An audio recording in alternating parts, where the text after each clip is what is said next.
With this, first I will start my talk. So I am Amar Lal, consultant hematologist oncologist in Tawam Hospital in UAE. I will speak about the local experience and challenges in thalassemia major. So this is beta thalassemia management, local experience and challenges. So in next 30 minutes, I will go through 5 points under the heading of local experience. So I made it, that is why five. One is eye opener. Second is thalassemia challenges and its solution in 2021. Then we go to some resources to solve the challenges. And after this, we'll talk thalassemia journey from past to present. And we will talk about transfusion, how it's thinking and how it causes trouble. But thalassemia major, which is the future, what is the clinical benefits and trials on the luspatercept and other novel agents will be spoken by Dr. Badr after me. And then we make a final take. So this is just introductory slide. What color is the ribbon for beta thalassemia? Check yourself, correct or not correct. Here is the evidence-based answer. This is the ribbon for thalassemia, red and orange color mixed together. Then when World Thalassemia Day is observed, think and check you are correct or not correct. World Thalassemia Day observed on 8th May, which we call as a attention to thalassemia. This is evidence-based answer. So important thing now, what is the goal of therapy in beta thalassemia major? I made a acronym C7. So if we go, first is the cure. Cure means you done and then finish story, no more treatment. This is the step one. If it's not possible, then you have functional cure, we call as a control. There are different ways to control the disease, to be continued, to be intermittent. We will discuss on this. Other is in chronic disease, you have to be continuity, the quality of life, what it impacted. And other thing is, if any problem, we have to care of the end organs in thalassemia, especially endocrinological organs, bones, and liver and heart. And fifth is C is cost effective, of course. And sixth is combo of treatment, we call it a cocktail, which we use. And seventh is the clinical trial. This I will leave to my friend, Dr. Badr, he will speak on this. So in next now, 28 minutes, why we are talking about thalassemia major. As I mentioned, we have C7 challenges. We have to solve S7 solution for all these solutions as well. We'll go one by one. Challenge one, burden of the disease. It is really burden of the disease. Yes, 1.5% of global population, which is about 90 million of the people are thalassemia carriers. And out of the 60,000 are symptomatic who are born each year, mostly in the developing countries. As it was seen mostly in high prevalence in the Asia, South and Southeast Asia, China, but the immigration pattern is there, so it has spreaded all over the world from North US and to Europe as well. So what's this thalassemia? Is there any improved of the survival? Answer is yes. If you go by decade-wise, over the last 4 decades, life expectancy of thalassemia patient in the worldwide has increased remarkably. Here you can see it. So if you see in 1970s, the median survival is 17 years. Then 1980s, it was 27 years. Then it is, after 10 years, it is 37 years. So it means it doubled over the 2 decades. And now if you go above the 2000, the life is going more than 40 and 50 years. So there is improved survival. So this is solution. Now, what is the thalassemia journey from past till now? If you looking back, as somebody has said, the longer you can look back, the further you can look forward. as told by Winston Churchill in London 1944, especially for chronic disease like thalassemia major has been identified century ago by Dr. Thomas Cooley, but poorly understood that time. But as some person has told that Wacko, for especially chronic disease who are not curable, I don't wish by any means to infer that disease in questions which are incurable. I hope, on the contrary, that for it to remedies will at length to be discovered. So this is how the journey of thalassemia, you can see, starts from Cooley's clinical description, then transfusion, then liver biopsy, then allogeneic transplant, then concept of MRI came, Aaron Schlatter came. Now we are in era of gene therapy and novel therapy. We are here now. Now, do these things matter? Will this thing, modern medicine, will win the battle? So what will be the survival rate? What do you expect in 2021 or 2022? So if you see in this picture, if you don't treat the patient, beta thalassemia, B0, unfortunately die within first 2 to 5 years. So, but if you go, you start from first period, that was 1960s, before any systemic transfusion, you can see survival was very low. And if second period, you can see this is introduction of regular transfusion in after 1960s is improved. And then introduction of iron chelation, the graph is more upgraded, and new iron chelator graph is more moving upwards. So it goes to 85 to 90%, but our target is this one. It means still there is area of improvement. We need something more than this. So now, challenge 2. Why this is challenge? Why we are not reaching 100% normal life expectancy? If you go by pathophysiology, the normal erythropoiesis, just I will go very pinpoint, I will tell you, it is characterized by 2 phases. One is proliferation of progenitor cell, which is promoted by EPO, and other is characterized by differentiation of erythrocytes, which is promoted by TGF beta ligands. So if anything is affected from there, we call as an ineffective erythropoiesis. So it's changed from normal erythropoiesis to ineffective erythropoiesis, means the cells are not ineffective. So what happened in thalassemia, more in beta thalassemia than alpha thalassemia, there is actually accelerated differentiation, but there is maturation arrest of erythroblast stage and apoptosis occurs. This is because of accumulation of TGF beta ligands, which Dr. Badr will talk shortly. So this is the pathophysiology, but what it affects clinically to the patients. So if infective erythropoiesis happen, what happen? Our body is, it's like feedback mechanism. If we don't have blood, what they do, they will push the extra medullary hematopoiesis, and they will push the organs like liver and spleen to be enlarged, and it also cause consequent spinal nerve compression, and it will push the bone marrow expansion that cause bone disease, skull changes, which you have seen in thalassemia patients, osteopenia and fractures. So as infected erythropoiesis, there is called anemia, and other side, damaged RBC, which cause hemolysis. So everywhere is anemia.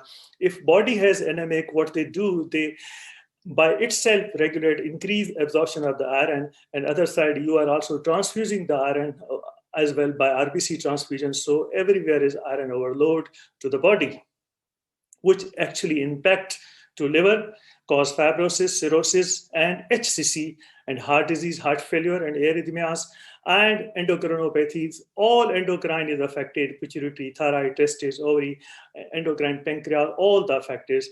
And other is, we call as a vascular disease, which is hypercoagulable state, which has actually happened in non-transfusion dependent thalassemia, thrombus, leg ulcer, silent cerebral infarct, and pulmonary hypertension. So looking at this, what do you think? Is thalassemia is benign or malignant disease? I would say it is neither benign nor malignant disease. It's something complex. It is not easy. It is not like iron deficiency, B12 deficiency. It is very challenging, and the person patient and physician and overall the team is actually very committed. It is very committed because you can see from genome to phenotype, it starts from mild disease, which is called carrier, it's no problem. The problem starts when you have moderate anemia or severe anemia, non-transfusion dependent to transfusion dependent. It causes so many complications you have seen. And other thing is, even you transfuse, what happened, as I mentioned, it will not leave any organ. All the endocrines are affected, from thyroid to parathyroid to pituitary to diabetes, hypogonadism. It affects the major organ, cardiac and liver as well, and as well as bone as well. We'll talk a bit later. And non-transfusion dependent, as I mentioned, there is cerebrovascular disease like cerebral ischemia and the leg ulcer, venous thromboembolism. So we have solution to just salvage the people till we get curative still. So we don't have curative except a transplant. So we do regularly transfuse, we do iron chelation, and we monitor the complication, we manage the complication. And the best thing is stem cell transplantation if somebody can go for it. So even therapy is advancing by day, as I've seen in the graphs, every decade's improving survival because improved safety of blood supply, reduced incidence of aluminization, and best oral chelation agent is coming. And important thing is we are now monitoring the iron overload, tailoring based of the treatment regime, and improved treatment of hepatitis, improved outcome of stem cell transplant as well. So you have seen we are just treating the patient, but still, as I mentioned, we are not reached to the normal person's lifespan because of there are some still unmet needs. What are those? We know curative option for thalassemia is the only one, which is the matched sibling donors, which if some people don't have, then what they will do. This is unmet needs.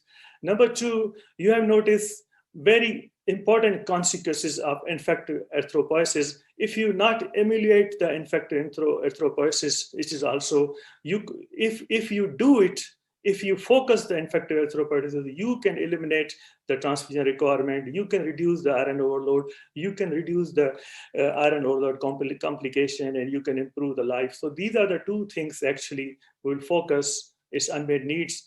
So where there is will, there is a way. Now therapy of thalassemia is divided into 4 groups.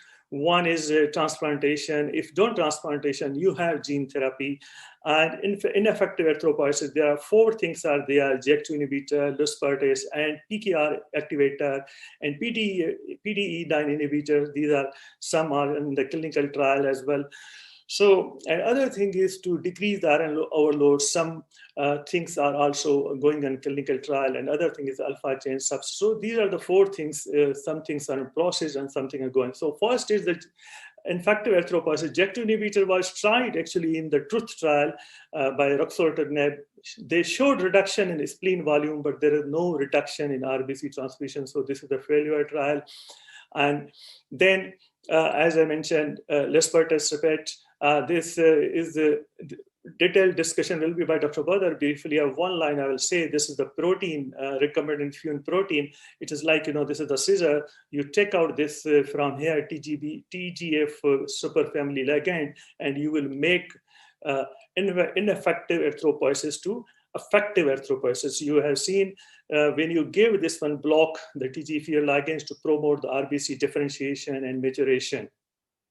Now, if it is true, if we see this is, we are talking practical, theoretical and clinical, Dr. Badar will show in the clinical trial, if it is really true, the potential effect, what we will get more effective erythropoiesis, reduce extramedullary hematopoiesis, improved hemoglobin, reduction in the transfusion, and all the things will be better, all the quality of life if it is happen.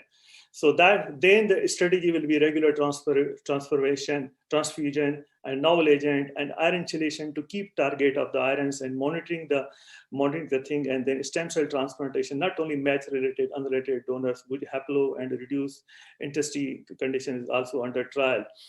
So 4th challenge is stem cell transplantation. It's itself a challenge. How? Because you will find match less than 70%. What for those who are not matched? So there is option, as I mentioned, gene therapy. What you do in gene therapy, will take out the patient's CD34 stem cells. Then you do transdude in the vector with the beta globin gene.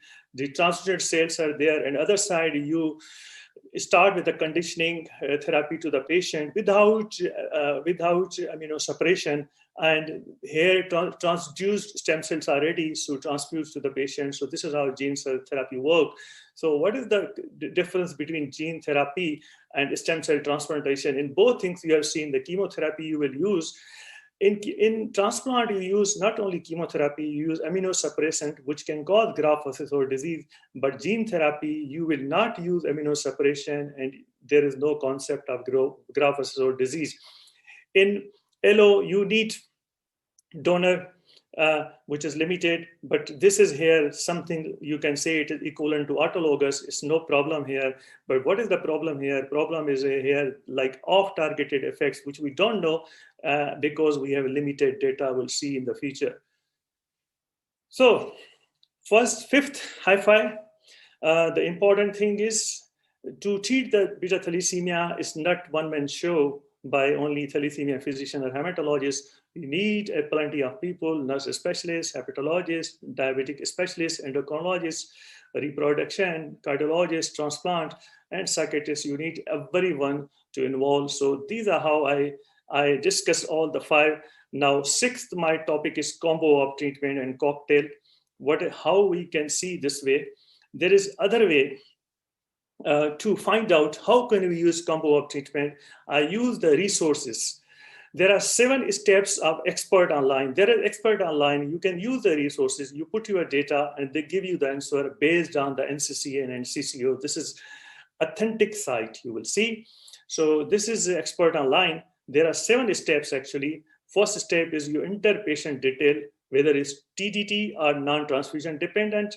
And then, is your patient stable on transfusion? They will ask you everything. Is there any complication related to anemia? Is the patient have LO antibodies? Is the iron balance is problem? Is the patient is eligible for transplant, or LO mesh is available or not available? For example, I put one of my patients transfusion dependent, stable on transfusion, no. Iron balance being maintained, I said no. Then what they answer the question? Here is the expert online. 4 expert people are there. So you can see every expert answered actually differently. Some said take out spleen, others said give novel agent, and some experts say intensify saturation agent, and some say intensify switch saturation agent. But important thing here, you notice the novel agents are upcoming in all the patient. Here you see almost all 100% expert, they say also consider novel agent. Here is they mention a novel agent. So 100% all experts say you can consider novel agent as is FDA approved in March 2021. Now, similarly, I put another patient's transfusion dependent who is stable actually, whose problem is iron balance problem is only. So let's see what the experts say. Here is surprisingly 75% experts say start with a novel agent, and 25% they say intensify or switching the therapy. This is how you can use the combo of treatment. So this is my 6th step, which I mentioned here. How can we do it? So in the last 10 minutes, I went all through the concept: FEARAM, cure, control, continuity of quality of life, cost-effective, and combo of treatment. Clinical trial will be presented by Dr. Badr, not me. So next. Yes, next 10 minutes, what I will talk, the introduction, basic thalassemia journey. And what is the transfusion? What is the thinking and what is the trouble? This I will take next 10 minutes. So this is the background, 5 points I will talk about basic thalassemia. Now, what is beta thalassemia? Beta thalassemia is inherited blood disorder that reduces the production of hemoglobin. Everybody know it is reduced or absent beta globin, and that reduce the hemoglobin, that reduce the RBC production and anemia. So this is how we define it. And everybody know, like there are 4 steps. First step is, you have to go to full history physical, family history. After this, you have to go to the primary hematology test, which we call a MCV, and all these things we have divided into different category, micro to macro category. When it's micro category, we do type of thalassemia by hemoglobin electrophoresis. Once it's there, indication is there, then we do genetic test to make it clarify which is this. If you focus on beta thalassemia, so there are three categories. Spectrum is from beta thalassemia major, intermediate, and there is a minor. Everybody has different effects, like how they present. Like thalassemia major, actually, they are symptomatic within the first 2 years of the life. Intermediate, they may not be symptomatic. They may symptomatic later in the life, and minor maybe never notice in the life. So what are those symptoms? Symptoms everybody know, anemia symptoms, and plus minus jaundice and hepatosplenomegaly and skin symptoms, and these are the typical symptoms. And if beta thalassemia major is there, especially it affects, as we discussed, cardiac effects. It affects the heart. Hepatic effects, like it goes from fibrosis to cirrhosis, and it affects the digestive system like gallstone and abdominal swelling, and it affects the skeletal osteoporosis and feces. And endocrine, which I mentioned, all endocrines are affected, and others are the cytopenia, splenomegaly, and leg ulcers. So we know how we diagnose. We started the diagnose by the morphology, then genotype, then mutation analysis. It's important to check mutation analysis because from the beginning you will know if it is B00, it means patient has severe anemia. If only one mutation is there, B0, so severity can vary from mild to moderate. So this is how you treat accordingly. Here you can see from blue to red color. Here this is non-transfusion dependent. Till here mid. You can say not required. This is supposed care, rarely required, and then occasionally required. This is of non-transfusion dependent. If you move here, this is lifelong regular transfusion. This is for thalassemia major. So depending on the mutation, you do it. So transfusion dependent, change the natural course of the disease and improve survival. And in non-transfusion dependent, you have to manage the symptom and improve the quality of the life. So we have mentioned the curative option is the stem cell transplant. Other are just supportive care, keep continue transfusion and iron chelator agent. And so you have to continue supportive therapy like transfusion, iron overload care, endocrine care, osteoporotic care. Then you have curative option, transplant, and experimental therapies, which are ongoing. We'll see depending on when it is available. So in summary, this is the basic of the beta thalassemia, which I mentioned.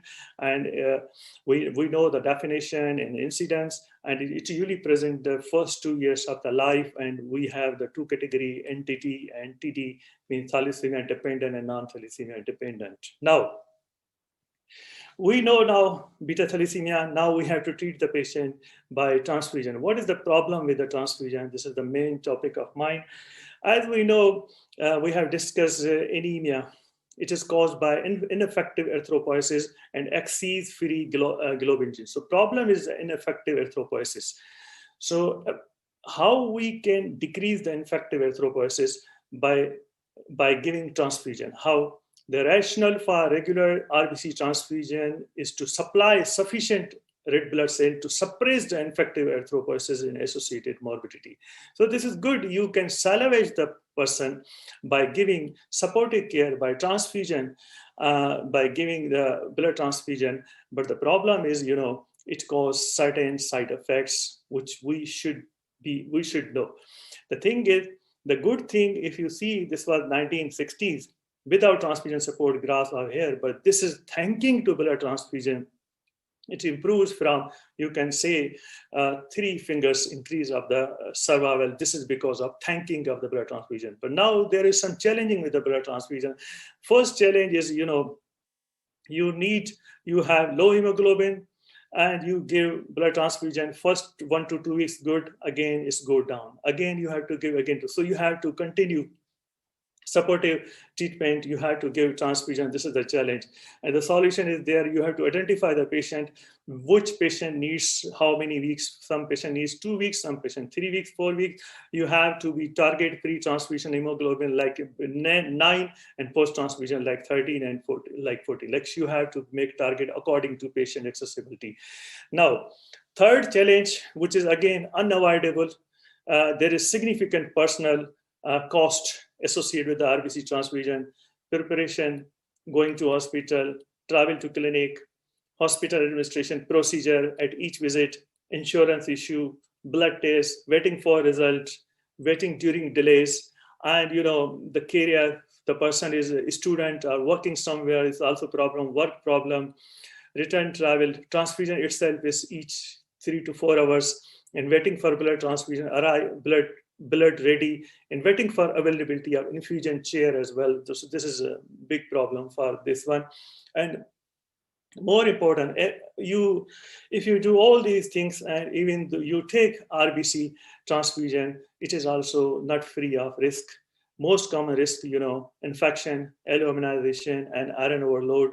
And less common also some acute, sometimes febrile hemolytic, allergic, trolley, and some life-threatening side effects can happen in this way. So fifth challenge is iron overload, which is consequencing of the all the cardiac, liver, and all the endocrine which we affected, especially liver and heart is the main target where the iron is accumulated. So solution is there for iron chelation. It started in 1960s until now. So we started from the subcutaneous. Now we have 3 agents of the oral iron chelator agent. So different, every iron chelating agents have pros and cons, and depending on the patient they use. So at least this is thanking to iron chelating agent. Here you can see the poorly chelating patient, the survival, and the good chelating agent, the survival is better as compared to the poorly. So this is solution we have, but still for iron chelation therapy is not easy. This is also a challenge. Barrier to adherence is very important. It's not easy. Iron overload is sometimes asymptomatic. Patient doesn't know the level depending on the symptom. The transition from childhood to adolescence is also challenging.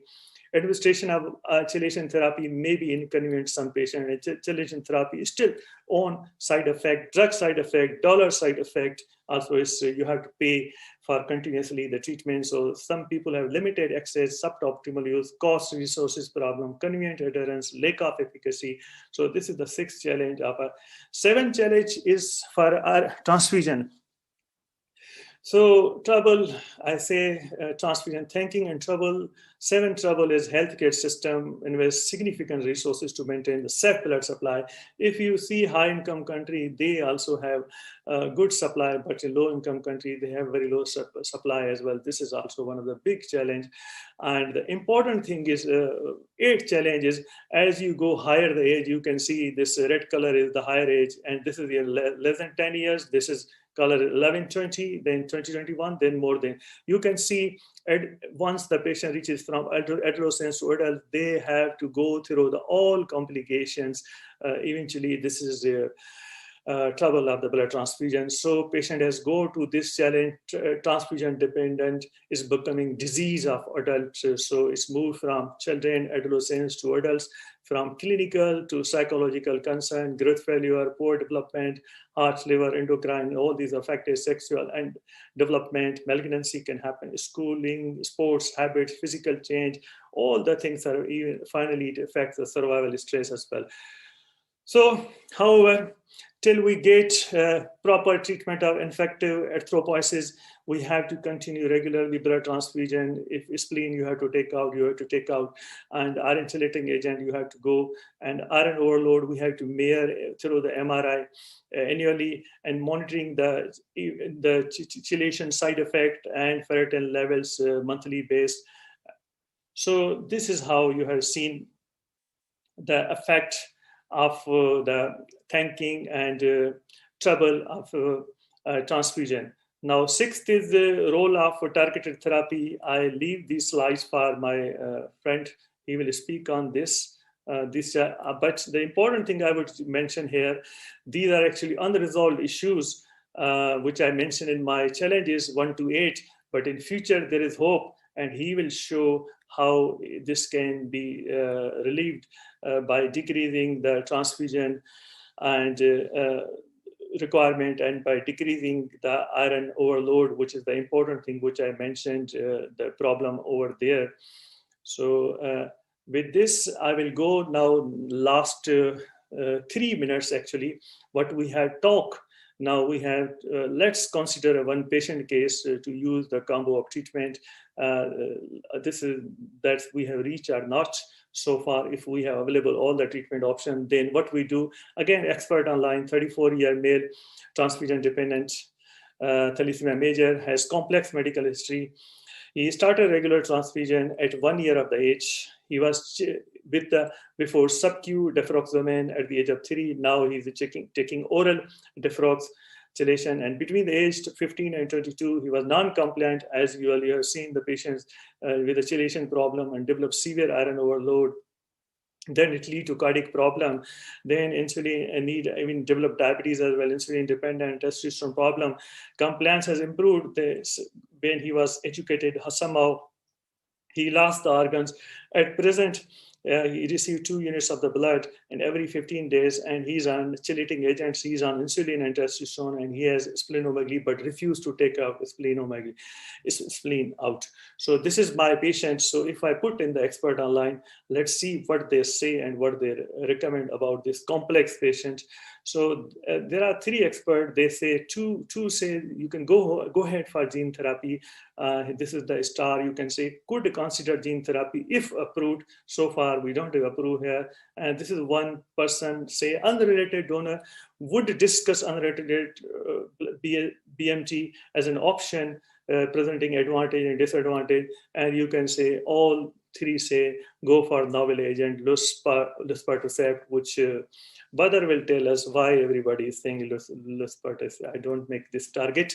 So you have noticed in last 30 minutes, I have gone through my all agenda with 5 steps, and then now we'll go to the 6th point, role of novel agent. With this, thank you very much for listening me, and please put your question. I will be happy to answer all the questions.